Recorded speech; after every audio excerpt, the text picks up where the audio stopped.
Bonjour, c'est Gilles sur boursicoté.com. Voici l'analyse technique du CAC 40 pour cette séance du vendredi 12 février 2016. Et donc nous attendions une séance haussière pour aujourd'hui. Alors bon, on a été servi, on a effectivement une bougie qui est haussière, qui monte par rapport au niveau d'ouverture, ce qui est conforme à la statistique. Par contre, la hausse, elle, ne va pas très très loin, puisqu'on reste ici sous cette zone des 4000 points, et on clôture à 3995 points, avec donc un gain de 2,52% sur cette séance, avec plus de 98 points regagnés par rapport à la séance d'hier, dont je vous indiquais qu'elle manifestait un excès baissier. Donc on revient ici à la normale, mais vous voyez, sans même revenir ici sur cette moyenne mobile 5 exponentielle. Et on réintègre tout simplement les bandes de Bollinger avec juste ici ce petit point bas qui se situe à l'extérieur. Donc on ne change rien sur cette dynamique, puisque même par rapport ici à la loi de Dow, on n'arrive même pas à casser le plus haut de la veille, puisque le plus haut de la veille se situait à 3998 points. Et on clôture au plus haut à 3995, donc on clôture sous le point haut de la veille. On reste donc dans une évolution à l'intérieur d'un trend baissier. Du point de vue des indicateurs, par contre, ça commence à s'éclaircir un petit peu. On a donc le RSI qui ressort de sa zone de survente, le stochastique, lui, qui reste baissier, et on a un retournement ici du point de vue du MACD, alors que les volumes sont légèrement au-dessus de la moyenne. Donc ça, c'est un bon signal. Toutefois, par rapport à la dynamique que nous avons ici, on se demande quelle est la force de ce signal, parce que par rapport à la phase de baisse ici que nous avons eue avec un ensemble de bougies baissières qui a amené ici à cette baisse, eh bien on aurait pu attendre ici un rebond un peu plus marqué. Pour l'instant, ce n'est pas le cas, donc il va falloir attendre un petit peu de voir comment ce pré-rebond qui s'initie là eh bien, va se poursuivre. Alors avant d'aller plus loin, vu que nous sommes vendredi, je vous propose une vue hebdomadaire des marchés. Alors du point de vue de la bougie hebdo, c'est pas joli. On a ici une bougie donc bien baissière qui manifeste donc la poursuite de la baisse.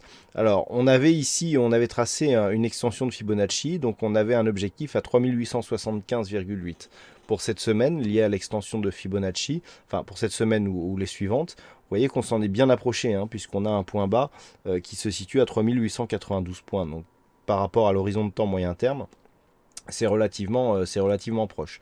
Toutefois, on n'y va pas. Alors, par rapport à cette configuration, on voit le RSI qui continue à descendre, le stochastique qui est limite ici en zone de survente, et le MACD qui confirme la dynamique dans une phase où les volumes montent sur cette séance baissière. Donc c'est assez baissier du point de vue en tout cas de la configuration hebdo, avec une hausse de la volatilité. Donc on est toujours dans une continuité du point de vue de la tendance hebdo. Et donc on continue à s'orienter à la baisse, c'est bien visible ici sur cette phase. Alors on a toujours des objectifs donc, qui sont définis par les zones des 3875. On est venu tester ici la zone de support que les cours avaient testé ici sur cette à mi-décembre 2014, pardon, à la suite duquel le CAC avait bien rebondi. Alors à voir si les mêmes mots auront les mêmes, enfin si les mêmes causes auront les mêmes effets. Ce n'est pas sûr, puisqu'on a vu aujourd'hui que le rebond était relativement faible. Toujours est-il que si nous avons une rupture ici de cette zone des 3920, eh bien c'est aux alentours des 3800, entre 3790 et 3800, qu'il faudra aller chercher ici un point bas, puisque c'était le point bas que nous avions eu ici sur ce mois d'octobre 2014. Donc on est ici vraiment dans une phase où les cours peuvent vraiment accélérer à la baisse, donc il faudra surveiller cette zone ici des 3920 points. À la hausse, il faudrait vraiment repasser au-delà des 4422 points pour espérer enclencher un retournement de tendance et donc revenir sur des points hauts significatifs, ou tout du moins ne serait-ce que sur la moyenne mobile 20 exponentielle, ou pour combler ce gap ici qui reste ouvert, donc gap qui s'est ouvert autour des 4600 points, et donc qui reste ouvert, puisque depuis il n'y a eu aucune même volonté de venir le combler. Donc les points d'un point de vue hebdo à surveiller pour la semaine prochaine. 1, cette zone ici est 3920 points. Si on confirme la cassure, l'objectif sera entre 3790 3800 points, donc 3793 points, la zone de support. À la hausse, 4422. Tant qu'on est sous cette zone, il n'y a pas de reprise haussière. On est dans une tendance baissière. Donc on a beaucoup de chemin à faire. On clôture à 3995 points. 4422 points, c'est 430 points à reprendre. Ça fait beaucoup. Et vu le contexte, ça serait étonnant qu'on le reprenne la semaine prochaine, à moins que qu'on nous réserve quelques petites surprises. Et donc, entre ces deux, eh bien, ça se neutralise avec une préférence baissière tant que les cours restent ici au-dessus de cette zone des 4109 points. Pourquoi celle-ci? Eh bien, tout simplement parce que on est venu ici marquer un premier épisode baissier, on a rebondi, on a cassé cette zone, et tant que les cours restent sous cette zone, eh bien on a potentiellement un support qui se transforme en résistance, ce qui est un signal baissier. Alors pour revenir maintenant à la vue journalière, eh bien la configuration elle reste identique, à ceci près que on était ici sur une phase d'excès, on rebondit légèrement aujourd'hui. Donc par rapport à la tendance, je dirais que tant qu'on l'on reste sous cette zone des 4109 que l'on avait déjà vu sur la vue hebdo, on est dans un flux forcément baissier. On a la même chose hein, que ce que nous présentait la vue hebdo.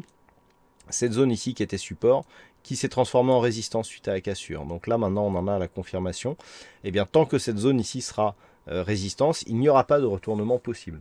Donc c'est vraiment cette zone ici qui commencera, qui sera le premier déclencheur. Puis on retrouve la zone des 4422 points, bien entendu, qui est la zone de point haut significative et le dernier point de contact ici avec la zone de trend.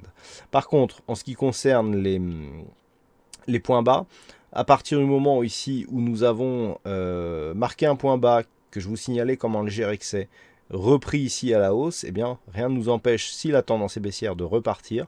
Et donc le signal sera une rupture ici de ce point bas significatif.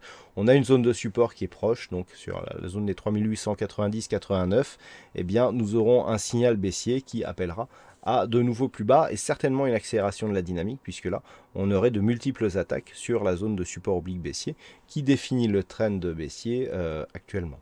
Donc à surveiller, à la baisse 3889 points et à la hausse 4109 points. Voilà ce que l'on peut dire donc sur cette analyse technique du CAC 40. Alors aujourd'hui il y avait un fixing, c'est Foxy qui gagne sur cette session. Bravo à toi Foxy. Et en ce qui concerne donc les statistiques, alors on avait pas mal d'occurrences aujourd'hui pour un retour. Donc pour un retour d'une petite séance haussière. D'ailleurs vous avez vu que la séance à deux chiffres s'est invalidée, à deux jours s'est invalidée à très peu de choses près, puisque nous avions 26 points de stop donc sur le trade optimum, et donc 26 points par rapport au niveau d'ouverture donc qui se situe à 3949 points. Ça nous emmenait à 3923 points et nous avons marqué au plus bas 3922. Donc voilà, on est à un point, je dirais un point ou deux du plus bas pour que la stat se réalise parfaitement. Bon, c'est un problème, ce ne sont que des statistiques hein, malheureusement. Et là, elles ont été prises en défaut malgré leur précision. Et donc la semaine prochaine, donc pour lundi, on a assez peu d'occurrences hein, puisqu'on a 7 cas significatifs sur les 15 dernières années. Alors c'est haussier mais dans 4 cas sur 7, donc bon, ce n'est pas significatif. Toujours est-il que j'essaierai de dégager des statistiques un peu plus poussées pour essayer d'un peu de... Enfin, en sélectionnant différemment mes conditions pour voir si je peux avoir un résultat un peu plus correct, un peu plus significatif, mais bon, rien n'est dit. Je vous mettrai tout ça dans l'analyse de dimanche soir, donc qui paraîtra lundi matin. Voilà donc pour cette analyse du CAC 40. Eh bien écoutez, passez à tous un bon week-end, bonne chance dans vos trades, et on se donne rendez-vous donc dès lundi prochain pour d'autres analyses techniques sur le site boursicoté.com.